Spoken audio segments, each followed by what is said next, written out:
স্বাগতম এছকেনেট এছাম চেনেলটিলৈ আৰু মই আজি আপোনালোকক এই ভিডিঅ'টিত জনাবলৈ ওলাইছোঁ পাথৰ বা ষ্টোন আজিকালি এক সাধাৰণ সমস্যা আৰু এইটো সমস্যা আজিকালি বিভিন্ন ব্যক্তিত দেখা যায় যিকোনো বয়সৰ লোকক দেখা যায় আজিকালি বিশেষকৈ এই সমস্যাটো বেছিকৈ দেখা যায় পাথৰ বা ষ্টোনৰ সমস্যা বন্ধুসকল এই বিষয়ে এই ভিডিঅ'টিত জনাবলৈ ওলাইছোঁ কি খাব লাগে কি কৰিব নালাগে কি কৰিলে ভাল হ'ব পিত্তকোষ বা পিত্তবাহী নলী আহাৰৰ দুখত বা যকৃত কৰ্মদক্ষতাৰ অভাৱ বা পিত্তৰস জন্মে এনেদৰে ক্ৰমান্বয়ে পিত্তৰস জন্ম হওঁতে সৰু পাথৰৰ আকাৰত পৰিণত হয় ইয়াকে পিত্ত বা পাথৰী বোলা হয় প্ৰধানকৈ মূত্ৰাশয় হয় বৃত্ত বা পিত্তত এই পাথৰ হয় কাম বা উত্তেজিত হোৱা অৱস্থাত জোৰেৰে বন্ধ কৰি ৰাখিলে পাথৰ হোৱা দেখা যায় দেহত খাদ্যপান অৰ্থাৎ বিভিন্ন ভিটামিনৰ অভাৱতো এই ৰোগ হয় অৰ্থাৎ এই ৰোগ প্ৰতিৰোধ কৰাৰ ক্ষমতা শৰীৰত কমি যায় যেতিয়া কমি যায় তেনেহ'লে এই ৰোগ হোৱা দেখা যায় পুৰুষৰ মৈথুনৰ কাৰণে এই ৰোগ হ'ব পাৰে পুৰুষে যদি অত্যাধিক মৈথুন কৰে তেনেহ'লে এই সমস্যাত ভুগিব পাৰে দেহত পানীৰ পৰিমাণ কমিলে এই ৰোগ হ'ব পাৰে এই ৰোগৰ লক্ষণ হৈছে পিত্তবাহী নলীত পাথৰৰ প্ৰৱেশৰ লগে লগে তলপেটত অসম্ভৱ বিষ হৈ যায় প্ৰস্ৰাৱ কৰোঁতে কষ্ট হয় ৰঙা প্ৰস্ৰাৱ বাহিৰ হয় বমি ভাৱ হয় বা বমি হয় তদুপৰি আপোনালোকৰ পুৰুষ মহিলা উভয়ৰে হ'ব পাৰে এই ৰোগ মহিলাসকলতকৈ পুৰুষৰ এই ৰোগ বেছি হোৱা দেখা যায় বন্ধুসকল যদি আপোনাৰ পাথৰ হৈছে তেনেহ'লে কি ব্যৱহাৰ কৰিব লাগে কি কৰিব নালাগে সেই বিষয়ে এই ভিডিঅ'টিত জনাম এতিয়া যদি আপোনাৰ পাথৰ হৈছে তেনেহ'লে দুপৰ টেঙা বা পাতে গজা পাত 21টামান খুন্দি তাৰ ৰস উলিয়াই সামান্য পৰিমাণৰ চেনি মিশ্ৰণ দি ৰাতিপুৱা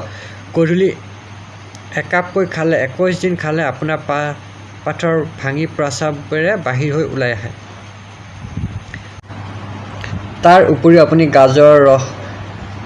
400 মিলিলিটাৰ দিনে 3বাৰকৈ এসপ্তাহ খালে পাথৰ ৰোগ হোৱা ভাল পাথৰ ৰোগৰ পৰা সমস্যাৰ পৰা আপুনি মুক্ত হোৱা দেখা যায় নাৰিকলৰ পানী যদি আপুনি 200 ml 3বাৰকৈ খাই পাথৰ আপোনাৰ বাহিৰ হৈ যায় শৰীৰৰ পৰা আপোনাৰ পেচাবৰ দ্বাৰা ই বাহিৰ হৈ যায় ইয়াৰ উপৰিও আপুনি বিশুদ্ধ জলফাই তেল একেৰাহে এসপ্তাহ খাই যথেষ্ট উপকাৰ হোৱা দেখা যায় 2 চামুচ আমলখিৰ ৰসৰ লগত 1.5 গিলাচ আপুনি গাখীৰ মিহলি কৰি দিনত যদি দুবাৰকৈ খায় এমাহ খালে আপোনাৰ পাথৰ ৰোগ ভাল হোৱা দেখা যায় ইয়াৰ উপৰিও আপুনি 6 মিলিলিটাৰ জেতুকাৰ ৰস 500 মিলিলিটাৰ পানী যদি উতলাই আপুনি 100 মিলিলিটাৰ হ'লে গৰমে খায় আৰু 5 দিন যদি এনেকৈ খায় আপোনাৰ পাথৰ ভাঙি বাহিৰ হোৱা দেখা যায় ইয়াৰ উপৰিও আপুনি কুঁহিয়াৰ ৰস ডাব নাৰিকলৰ পানী বেতৰ গাজ ছালকুঁৱৰীৰ ৰস পুৰণি কোমোৰা পটল পুৰণি চাউলৰ ভাত ঘেঁহু দুপৰ টেঙা পাতৰ আঞ্জা ইত্যাদি উপকাৰিতা চিৰতা টেঙা বিশুদ্ধ ঠাণ্ডা পানীৰ যথেষ্ট পৰিমাণে খোৱাৰ প্ৰয়োজন হৈ পৰে তিয়ঁহ ইত্যাদি যদি খায় আপুনি এই সমস্যাৰ পৰা মুক্ত হ'ব বা এই সমস্যা আপোনাক কেতিয়াও আক্ৰান্ত কৰিব নোৱাৰে শৰীৰ সদায় সুস্থ হৈ থাকিব সবল হৈ থাকিব এই সমস্যাত কেতিয়াও আপুনি নপৰে তাৰ উপৰি আপুনি অধিক ভোজন নকৰিব অপৰিষ্কাৰ খাদ্য নাখাব পৰিষ্কাৰ খাদ্য খাব সদায় টান বস্তু খোৱা বেয়া টোপনি ক্ষতি নকৰিব অধিক চিন্তা নকৰিব অধিক শাৰীৰিক আৰু মানসিক পৰিশ্ৰম নকৰিব চাইকেল চলোৱা ৰিক্সা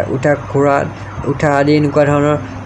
য'ৰ পৰা আপোনাৰ পেটত কষ্ট পায় যদি আপোনাৰ পাথৰ হৈ থাকে কষ্ট পায় তেনে কাম নকৰিব বিলাহী নেমু টেঙাৰ ৰস মাছ মাংস অত্যন্ত বেছিকৈ খোৱা আপোনাৰ স্বাস্থ্যৰ কাৰণে উপকাৰী ই আপোনাৰ শৰীৰত বিপদ ঘটাব পাৰে যদি ভিডিঅ'টি চাই ভাল পায় লাইক কৰিব কমেণ্ট কৰিব শ্বেয়াৰ কৰিব আৰু ছাবস্ক্ৰাইব কৰিবলৈ নাপাহৰিব ধন্যবাদ